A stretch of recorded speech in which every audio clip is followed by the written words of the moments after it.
What's up, everybody? Welcome back to the channel. My name is Jason. I am super pumped. I think we finally have everything we need to do our trial first start on the 6.0 CUCV. So that's what we're gonna do today. Okay, so first thing I'm gonna do, I finally got my fittings. I've got my drain line. So I'm gonna get that line made up first and get that bolted onto the engine. Okay, so when I do this, first thing you do, take the, I just call it the nut, off of the fitting. You need to get this onto the end of your hose. You screw it counterclockwise, left-handed threads to get it tight. You run it all the way down until the inside of your hose butts up on the little shoulder inside the hose.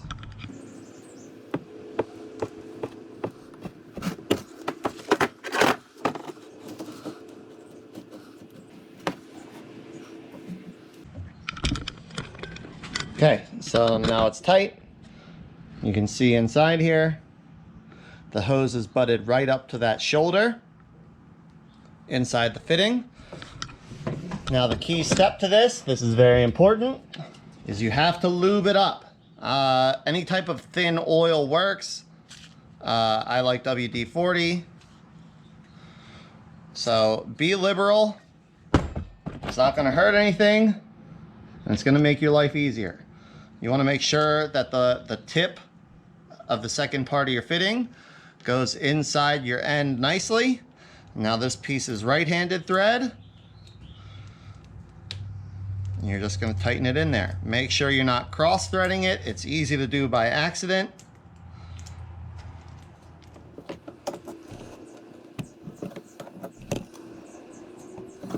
Tiny bit more. There we go. Now my fitting is tight. I was holding my hose the whole time. I know it didn't move out.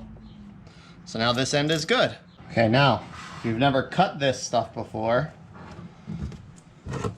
it really helps to have some thin tape. So I got my thumbs right here where I need to cut it. I'm gonna take my tape here. I wanna wrap it as tightly around as I can. And I only need like one and a half wraps right around. There we go. Tight.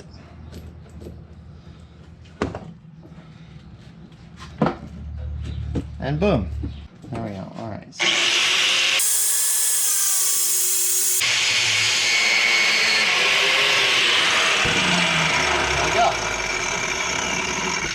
There we go. So now I'll rinse out the debris from the cut real quick and then put this side together just like I did the other side.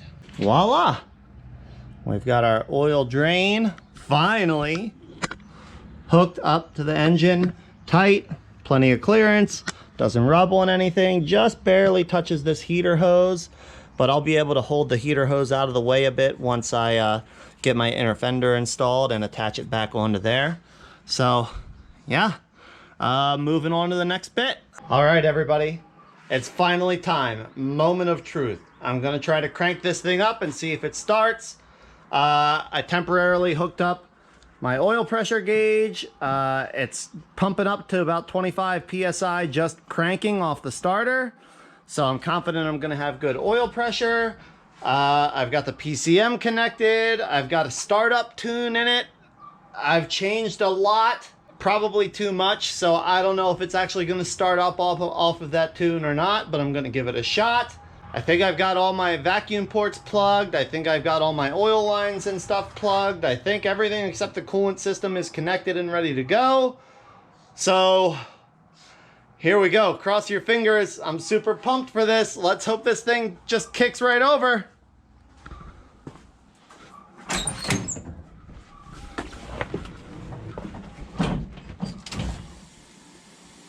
We got fuel. We got something.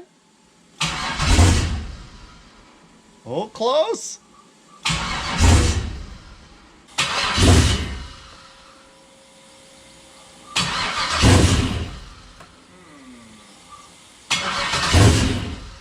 It wants to. Maybe a little bit of throttle.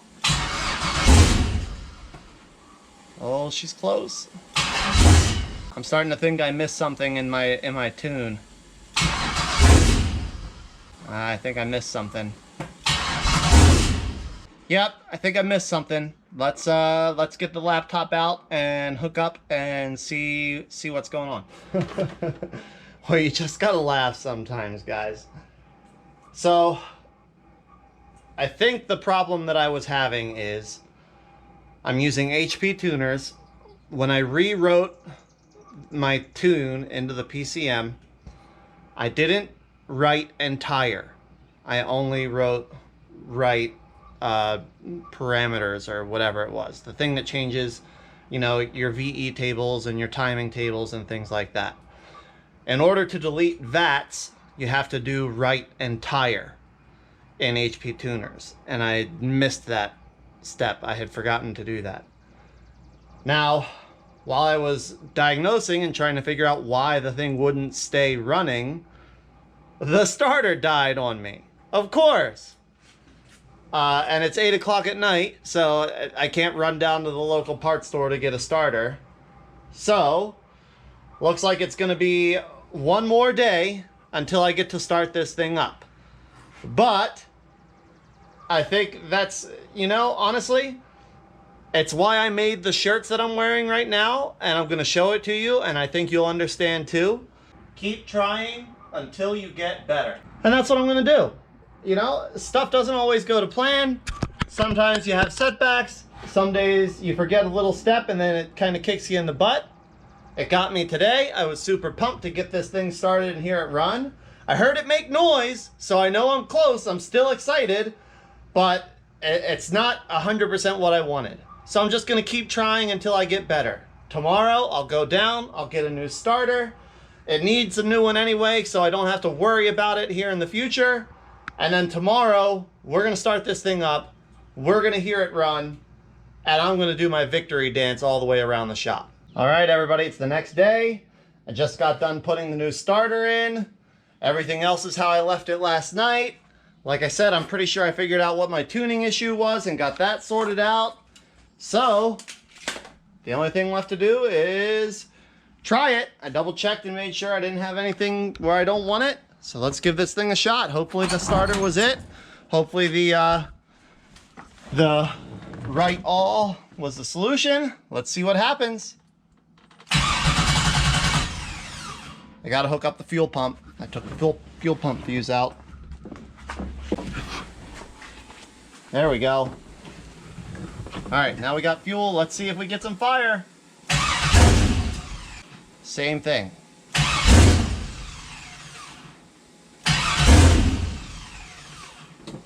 Same thing exactly. All right, let's do some more research and see what we find out. So I've been messing and looking. I think I've retuned this thing like 4 or 5 times to make sure that I was getting the tune in there the way it was. I think I finally got it figured out what was wrong. So the engine was, like you saw, it would kick over and die, kick over and die, kick over and die. Which from everything I read is symptomatic of VATs being still on. 5 or 6 times I reprogrammed it. With VATs deleted out of the tune, it was still doing the same thing. So there had to be something else that wasn't right. So I thought about it. What else have I changed? What else have I deleted? So I went into the computer, and in the DTCs, I eliminated all of the sensors that I'm no longer using. The second O2 sensors I've eliminated. The mass airflow sensor I've eliminated. And that's where I saw the manifold absolute pressure sensor, the MAP sensor, and realized I put a 2-bar MAP sensor into this thing. I've changed a lot. Depending on the scale of that 2-bar MAP sensor, it's going to tell the engine there's different pressure in the manifold than there actually is. So I took the 2-bar MAP sensor off. I put the original map sensor back in, and I think it's gonna start now. That's the only thing I can come up with that could be giving the computer incorrect information and making it not want to start. So cross your fingers for me. Hopefully that was it. Let's see if this baby goes. We got fuel. Oh, come on.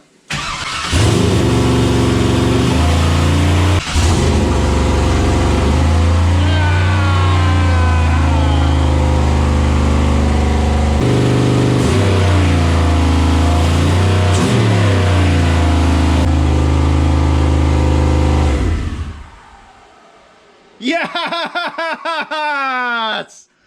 Yes! She runs, boys and girls! Yes! Man, it's idling super high, too. I have it set to idle at 900, so it sounds like I can turn that down a little bit, but I don't have any coolant in it, so I'm going to let it cool off for a few minutes. I'll adjust the idle, and then we'll try it again and see what it does. But it started! Yeah! I knew it would. Just had to keep at it. Keep trying until you get better, man. There it is. Got it. Woo! All right, everybody. So it's been a little bit. I'm going to start this thing up again. I went into the computer. I lowered the desired idle. I had it set at 900 just to get that first start out of the way. I lowered it down to 650. And I'm going to see if it'll start there. So maybe I can just come out and actually see it run for a few seconds before I have to shut it off. I really don't want to overheat this thing, and it'll get hot fast at 900 RPM. So let's see if she kicks over.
It's still idling way higher than I want it to.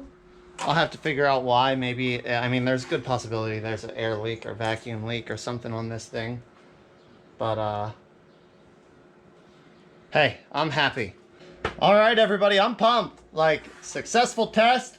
It's still idling higher than I want, but I'll figure out why it's doing that. Maybe there's a vacuum leak or the fuel pressure is higher than it expects it to be. But I'll get that sorted out. The important thing is it runs. It's got good oil pressure. It ran and had good oil pressure before I did everything to it. But it's just good to see that that's still the case. So next thing to do is going to be get it all taken back apart. I'm going to get the rest of my gauges hooked up. I've got a coolant temperature sensor, coolant temperature gauge coming because the factory of this truck just has an idiot light in it.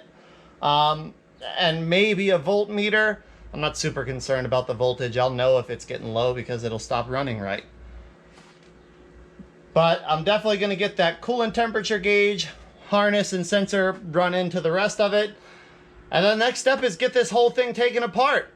Get the engine pulled out, transmission, all that. Finish welding up that exhaust downpipe. I'll finish the rest of the exhaust once I get the engine and transmission sat back in there, hopefully for good. I'll get the torque converter installed on the transmission and get my wiring all cleaned up. Get it loomed up nice and tucked away, and make sure it's not going to be touching anything hot that's going to cause me issues down the road. But, woo! Super pumped. If you want to get one of my shirts, I'll put the link in the description below. You can go in. There's a couple different sizes and options and colors and all kinds of things. So hopefully you can find something you like. And if you have any questions, feel free to leave them in the comments. If you enjoyed, if you're as happy to see this thing start up as I am, make sure you like the video.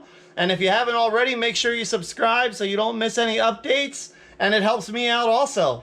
Thanks so much for watching, everybody. I'm super, super excited, and we'll see you in the next video.